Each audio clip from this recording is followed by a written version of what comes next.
എന്ന് പറഞ്ഞാൽ ഒരു 10 വർഷം കഴിഞ്ഞാൽ നമുക്ക് വെളിയിൽ ഇറങ്ങാൻ കഴിയില്ല. കാരണം അത്രയും മാരകായുധങ്ങളുമായിട്ടായിരിക്കും ഈ യുവമാരിലെ, അതായത് ഇപ്പം അടിക്കുന്ന ടീമുകളൊക്കെ ഒരു 5 കൊല്ലം കഴിയുമ്പോഴേക്ക് ഭ്രാന്തന്മാരായിട്ട് മാറും. പിന്നെന്ന് പറഞ്ഞാൽ യുവമാർ ചെയ്യുന്നതൊന്നും അവന്മാർക്ക് പോലും ബോധം ഉണ്ടാവില്ല. അതുപോലെയാണ് വീട്ടിലെ പോലും കിടന്നുറങ്ങാൻ പറ്റൂല. സ്വന്തം മക്കളെ പേടിച്ചിട്ട് ചിലപ്പോൾ അച്ഛനമ്മമാർക്ക് ഓടി ഒളിക്കേണ്ടി വരും.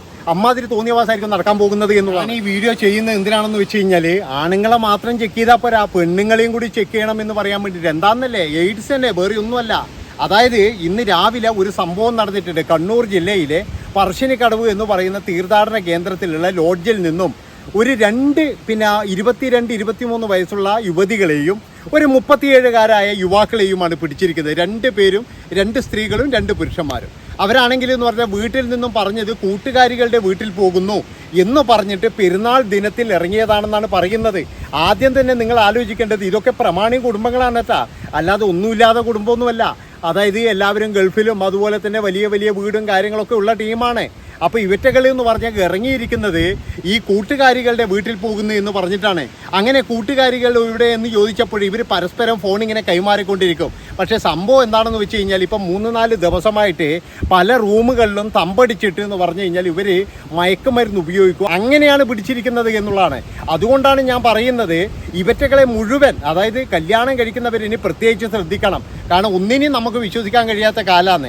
അതുകൊണ്ടാണ് ഞാൻ എടുത്തെടുത്ത് പറയുന്നത് ഇങ്ങനെയുള്ള ആൾക്കാരെ ശ്രദ്ധിച്ച് നിങ്ങൾ നോക്കണം. കാരണം എന്ന് വെച്ചാൽ നാളെ പോയി കുടുങ്ങിപ്പോകരുത്. എന്താ വെച്ചാൽ കുറേ സ്ത്രീധനം തരാം അല്ലെങ്കിൽ കുറേ ഇത് തരാം എന്ന് പറയുമ്പോൾ എടുത്ത് ചാടിയേക്കരുത്. കാരണം എയ്ഡ്സ് വന്നിട്ട് പിന്നെ പറഞ്ഞിട്ട് കാര്യമില്ല. ഇതെല്ലാം പച്ചക്ക് പറയണം. പച്ചക്ക് പറഞ്ഞിട്ടില്ലെങ്കിലേ ആരൊക്കെയോ ഇതിൻ്റെ പിന്നിൽ ഇതാ അങ്ങനെ പോയി വിട്ടുപോകും. അതാണ് നമ്മളൊക്കെ വിചാരിക്കുന്നത്. എന്താ, ഈ ആണുങ്ങൾ മാത്രമേ പോകുന്നുള്ളൂ, അല്ലെങ്കിൽ ആണുങ്ങൾക്ക് മാത്രമേ ഉണ്ടാവുള്ളൂ, ആണുങ്ങളെ മാത്രം ചെക്ക് ചെയ്താൽ മതിയല്ലോ. പോരാ, ഇന്നത്തെ കാലത്ത് എന്ന് പറഞ്ഞാൽ സ്ത്രീകളെയും ചെക്ക് ചെയ്യണം എന്നാണ് എനിക്ക് പറയാനുള്ളത്. കാരണം ഇങ്ങനെയുള്ള കൂതറകളാണ്. ആലോചിച്ച് നോക്കണം നിങ്ങൾ. അപ്പോൾ ഞാൻ പറഞ്ഞു വരുന്നത് എന്താണെന്ന് വെച്ച് കഴിഞ്ഞാൽ വീട്ടുകാരോട് നുണ പറഞ്ഞു പോകുന്നവർ. അതുകൊണ്ട് തന്നെ എന്ന് പറഞ്ഞു കഴിഞ്ഞാൽ ഒരു കാരണവശാലും നിങ്ങൾ സ്വന്തം മക്കളെ പോലും വിശ്വസിക്കരുത്. അതായത് കൂട്ടുകാരികളുടെ വീട്ടിലേക്കോ ഇല്ലെങ്കിൽ വേറെ ഏതെങ്കിലും വീട്ടിലേക്കോ ബന്ധു വീട്ടിലേക്കോ പോകുന്നുണ്ടെങ്കിൽ ആരെങ്കിലും ഒരാളും കൂടി കൂടെ പോകണമെന്നാണ് എനിക്ക് പറയാനുള്ളത്. ഇല്ലെങ്കിൽ എന്ന് പറഞ്ഞ് ഇതുപോലെയുള്ള സംഭവങ്ങളാണ്.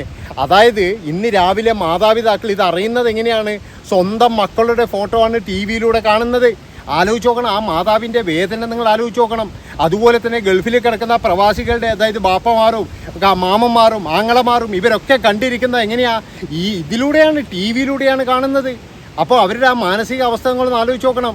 അതായത് കൂട്ടുകാരിൻ്റെ വീട്ടിൽ നിന്ന് പറഞ്ഞു പോയ പെൺകുട്ടി ഇവിടെ ഒരു ലോഡ്ജിൽ വെച്ചിട്ട് മറ്റ് 2 പുരുഷന്മാരോട് കൂടിയിട്ട് 4-5 ദിവസമായിട്ട് അഴിഞ്ഞാടി നടക്കുകയാണ്. അത് മാത്രമല്ല ബോധവും ഇല്ല. അതാണ്, ഈ ബോധമില്ലാത്തപ്പോൾ ഉപയോഗിക്കാൻ വേണ്ടിയിട്ടാണ് യുവമാർ കൊണ്ടുവന്നത്, അല്ലാതെ വേറെയൊന്നുമല്ല. ഇതൊക്കെ എന്ന് പറഞ്ഞു കഴിഞ്ഞാൽ അറിയാതെ കൂട്ടിക്കൊണ്ടുവന്നൊന്നുമല്ല, കൃത്യമായിട്ട് അറിഞ്ഞുകൊണ്ടാണ്. അപ്പോൾ എനിക്ക് പറയാനുള്ളത് നമ്മുടെ നാട്ടിലുള്ള ഒരാൾ പോലും സുരക്ഷിതരല്ല. ഇതെന്തുകൊണ്ടാണ്? ഇതിനെതിരെ എന്ന് പറഞ്ഞു കഴിഞ്ഞാൽ ഒരു വലിയ ശിക്ഷയില്ല. ഇപ്പോഴെന്ന് പറഞ്ഞാൽ 2.5 കോടിയുടെ സാധനമാണ് കേരളത്തിലേക്ക് വന്നത്. 2 സിനിമാ താരങ്ങളുടെ തലയിൽ വെച്ച് കൊടുത്തു എന്നല്ലാതെ ഈ സാധനം മുഴുവൻ എവിടെയാണ് പോകുന്നത്, എവിടെ നിന്നാണ് കൊണ്ടുവരുന്നത്? അതുമാത്രവുമല്ല, ഇവളെന്ന് പറഞ്ഞു കഴിഞ്ഞാൽ പൂർണ്ണ വിവരങ്ങൾ കിട്ടിക്കഴിഞ്ഞാൽ അതിനെ പിന്നെ വേണ്ട. ഇവിടെ ഈ ഭൂമിയിൽ അതിനെ വേണ്ട. അതായത് അതെന്ന് പറഞ്ഞാൽ ആ തള്ള, അതായത് ആ സ്ത്രീ എന്ന് പറഞ്ഞു കഴിഞ്ഞാൽ ലോകം നശിപ്പിക്കാനായിട്ട് ഇറങ്ങിയ പിശാചാണ്. അപ്പം അങ്ങനെയുള്ള പിശാചികളെ പിന്നെ ഇതിപ്പോഴും നമ്മൾ എന്താ ചെയ്യുന്നത്? എനിക്കിത് പറഞ്ഞ് മടുത്ത്. ഇന്നും കൊണ്ടുപോലും ആടുന്നു എവിടെയോ പന്തംകൊളുത്തി പ്രകടനം, ഇന്നും കൊണ്ടുപോലും ആടുന്നു. ഈ പന്തംകൊളുത്തി പ്രകടനം നടത്തിയിട്ട് ഒരു കാര്യമില്ല, ബോധവൽക്കരണം നടത്തിയിട്ട് ഒരു കാര്യമില്ല. ഇത് അറിയാതെ വരെ നമ്മുടെ കുഞ്ഞുങ്ങളുടെ ശരീരത്തിലേക്ക് പോകുന്നുണ്ടോ എന്ന് പോലും സംശയമുണ്ട്. അതായത് ഇപ്പോൾ ചോറ് കഴിക്കാൻ പേടിയാണ്. കാരണം ഇതിൻ്റെ അകത്ത് എവിടെയെങ്കിലും ഉണ്ടോ ഒളിപ്പിച്ചിട്ട്, ഇതിൻ്റെ അകത്ത് നിന്നാണോ ഇനി വരുന്നത് എന്നുള്ളൊരു സംശയം. അതുകൊണ്ട് തന്നെ എന്ന് പറഞ്ഞു കഴിഞ്ഞാൽ ചോറ് കഴിക്കാൻ വരെ പേടിയാന്ന് നമുക്കാടുന്നത്. അതായത് എവിടുന്നാണ് ഇത് വരുന്നത്, എന്തായി സംഭവം എന്ന് ഒരാൾക്ക് പോലും പറയാൻ കഴിയുന്നില്ല. ഇതിങ്ങനെയാണെങ്കിൽ നാട്ടിൽ എന്ന് പറഞ്ഞാൽ ഭയങ്കര സുലഭമായിട്ട് കിട്ടുന്നുണ്ട്, ഇഷ്ടംപോലെ കിട്ടുന്നുണ്ട്. 2.5 കോടി രൂപയുടെ സാധനം ഇത്രയും പ്രശ്നങ്ങൾക്കിടയിലും ഇവിടെ വന്നിട്ടുണ്ടെങ്കിൽ ഇവിടെ എന്ന് പറഞ്ഞാൽ നമ്മുടെ നാട്ടിലുള്ള നിയമത്തെ അവർക്കൊരു ഭയവും ഇല്ല. അതുപോലെ തന്നെ ഇവരൊക്കെ സുഖവാസ കേന്ദ്രത്തിൽ വന്നിരുന്നത് പോലെയാണ്. വേറെ ഏതെങ്കിലും രാജ്യത്ത് എവിടെയെങ്കിലും ആണെങ്കിലേ ഇത് ഇവിടെ കാണൂല. പിന്നെ ഇതില്ലാണ്ട് പിന്നെ ഇങ്ങനെ നടക്കേണ്ടി വരുന്നത് എനിക്ക് പറയാനുള്ളൂ. ആലോചിച്ച് നോക്കണം, അമ്മാതിരി പോക്കൃത്തരാണ് നമ്മുടെ നാട്ടിൽ നടക്കുന്നത്. അതുകൊണ്ടാണ് ഞാൻ പറയുന്നത്. അതായത് നമ്മുടെ കുഞ്ഞുങ്ങൾക്ക് ഇത് അറിയാതെയെങ്കിലും ഇതിൻ്റെ ഉള്ളിൽ ഇവിടെ ശരീരത്തിൽ പോകുന്നുണ്ടോ, ഇനി ഇതിനെങ്ങനെയാണ് അടിമയാകുന്നത്, ആരാണ് കൊണ്ടു കൊടുക്കുന്നത്, ഇവന്മാരെ എല്ലാവരെയും പിടിച്ചിട്ട് മൊത്തത്തിൽ എന്ന് പറഞ്ഞാൽ നശിപ്പിച്ച് കളയണം എന്നാണ് എനിക്ക് പറയാനുള്ളത്. രാഷ്ട്രീയ മറ്റേ ഇതൊന്നുമല്ല ഇവിടെ വേണ്ടത്. ഇവിടെ നമ്മളെ നാട്ടിൽ നടക്കുന്നത് ഇപ്പം എന്താണെന്ന് വെച്ച് കഴിഞ്ഞാൽ ഇങ്ങനെയുള്ള ടീമുകളുടെ അഴിഞ്ഞാട്ടം മാത്രമാണ്.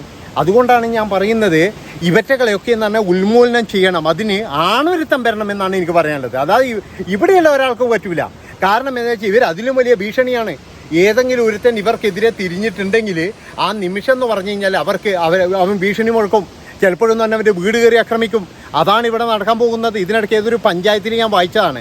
ആ പഞ്ചായത്തിലെ നാട്ടുകാർ എല്ലാവരും ഇറങ്ങി. അപ്പോൾ തന്നെ എന്ന് പറഞ്ഞാൽ പഞ്ചായത്ത് പ്രസിഡന്റിനടക്കം ഭീഷണിയാണ്, നിന്റെ വീട്ടിൽ കയറിയിട്ട് ഞങ്ങൾ ഒരു ദിവസം ചാമ്പും എന്ന് പറഞ്ഞിട്ട്. അങ്ങനെയുള്ള ആൾക്കാരാണ്. ആ ചാമ്പ്യവനെ തന്നെ എന്ന് പറഞ്ഞാൽ ആദ്യം അവൻ്റെ കൈയും കാലും ഓടിച്ചിട്ട് പിന്നെ അവനിങ്ങനെ നിലത്ത് ഇങ്ങനെ കിടന്ന് ഉരുളണം. അതാണ് വേണ്ടത്. അങ്ങനെയേ നമുക്ക് ചെയ്യാൻ പറ്റുള്ളൂ. അല്ലാതെ ഇതൊരു ക്രൂരമായിട്ടൊന്നുമല്ല. ഈ സാധനം എന്ന് പറഞ്ഞു കഴിഞ്ഞാൽ അങ്ങനെയാണ്. ഇപ്പം നിങ്ങൾ കണ്ടില്ലേ, ഈ വീട്ടുകാരുടെ കയ്യിലും ഒരുപാട് തെറ്റുണ്ട്. കൂട്ടുകാരികളുടെ വീട്ടിൽ എന്ന് പറഞ്ഞ് പോകുമ്പോൾ ഒരു അന്വേഷണം നടത്തണ്ടേ? ഇത് ഫോണിലൂടെ അന്വേഷണം നടത്തുമ്പോൾ ഇവരിങ്ങനെ മാറി മാറി കൊടുത്തു. നീ പറയും നിൻ്റെ വീട്ടിലുണ്ടെന്ന്, അത് ഇങ്ങോട്ട് വന്നിട്ട് നീ പറയും നിൻ്റെ വീട്ടിലുണ്ടെന്ന്. അങ്ങനെ 3 ദിവസം കഴിഞ്ഞു. ഇന്ന് രാവിലെ 10 മണിയോട് കൂടിയിട്ട് മാതാവ് ബോധം കെട്ട് വീണു. അപ്പോഴാണ് അറിയുന്നത് എന്താണെന്ന് വെച്ചാൽ കൂട്ടുകാരിൻ്റെ മോളെ വീട്ടിൽ പോയ പെൺകുട്ടി ഈടെ പറശ്ശിനിക്കടവ് ലോഡ്ജിൽ പിടിച്ചിരിക്കുന്നു. ആ കൂടെ എന്ന് പറഞ്ഞാൽ 2 വേട്ടാവളിയന്മാർ. ഇതേപോലെയുള്ള നാറികൾ ഒരുപാടെണ്ണമുണ്ട് നമ്മുടെ നാട്ടിൽ. അതായത് ഇതുപോലെ ഈ പെൺകുട്ടികളെയും അതുപോലെ തന്നെ യുവാക്കളെയൊക്കെ വശീകരിക്കാൻ വേണ്ടിയിട്ട് ഇങ്ങനെയുള്ള വേട്ടാവളിയന്മാർ കുറേ എണ്ണമുണ്ട്. ഈ 37 വയസ്സുകാരനെ ഇവനൊക്കെ എന്ന് പറഞ്ഞു കഴിഞ്ഞാൽ ഭാര്യയും മക്കളും ഉള്ളതാണ്. എന്നിട്ടാണ് ഇവനൊക്കെ ഇങ്ങനെയുള്ള തെണ്ടിത്തരം കളിക്കുന്നത്. അതുകൊണ്ടാണ് ഞാൻ പറയുന്നത് നമ്മുടെ നാട് എന്ന് പറഞ്ഞു കഴിഞ്ഞാൽ എവിടത്തേക്കോ ആണ് ഇപ്പോഴും പോകുന്നത്. അതായത് എവിടെയാണെന്ന് നമുക്ക് തന്നെ ഒരു ഉത്തരം കിട്ടുന്നില്ല. എവിടെ നോക്കിക്കഴിഞ്ഞാൽ ലഹരി മയമാണ്. എവിടെ നോക്കിക്കഴിഞ്ഞാൽ ലഹരി മാത്രം. അതെന്ന് പറഞ്ഞു കഴിഞ്ഞാൽ ഇതുവരെ കാണാത്ത, പേര് കേൾക്കാത്ത MDMA, ABCD, ഗോഡി എന്നാ ഇങ്ങനെ ഇനി ഇംഗ്ലീഷ് അക്ഷരം ഇല്ല. ഇതിന് പറയാൻ വേണ്ടിയിട്ട് ഇനിയൊരു ഇംഗ്ലീഷ് അക്ഷരം കിട്ടുന്നില്ല. അമ്മാതിരി നമ്മളൊന്നും ഇതുവരെ കേൾക്കാത്ത സംഭവങ്ങളാണ്. അല്ല, എന്തായി സംഭവിക്കുന്നതെന്ന് മനസ്സിലാകുന്നില്ല. കോടിക്കണക്കിന് സംഭവങ്ങൾ. നമ്മളൊക്കെ ഈ ലൂസിഫർ എന്ന് പറയുന്ന സിനിമ ഇറങ്ങിയപ്പോൾ അതിൻ്റെ അകത്തൊരു ഡയലോഗുണ്ട്. ആ ഡയലോഗ് കേട്ടപ്പോൾ നമ്മൾ ഇപ്പോഴൊന്നും നമ്മുടെ നാട്ടിൽ പ്രശ്നമുണ്ടെന്ന് അറിയില്ലായിരുന്നു. പക്ഷേ ഇപ്പോഴും മനസ്സിലായി ഇതിൻ്റെ പുറകിലെന്ന് പറഞ്ഞാൽ വലിയ വലിയ ടീമുകളാണ്. ആ ടീമിനെയാണ് ആദ്യം ഉന്മൂലനം ചെയ്യേണ്ടതെന്നാണ് എനിക്ക് പറയാനുള്ളത്.